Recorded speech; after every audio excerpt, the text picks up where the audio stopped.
எப்படி நான் ஜெபிக்க வேண்டும், எதற்காக ஜெபிக்க வேண்டும் கற்றுத்தாரும் ஆவியானவரே. எப்படி நான் ஜெபிக்க வேண்டும், எதற்காக ஜெபிக்க வேண்டும் கற்றுத்தாரும் ஆவியானவரே.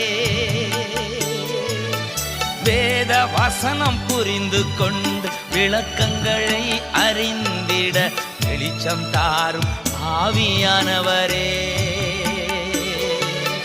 வேத வசனம் புரிந்து கொண்டு விளக்கங்களை அறிந்திட வெளிச்சம் தாரும் ஆவியானவரே. ஆவியானவரே, ஆவியானவரே, பரிசுத்த ஆவியானவரே.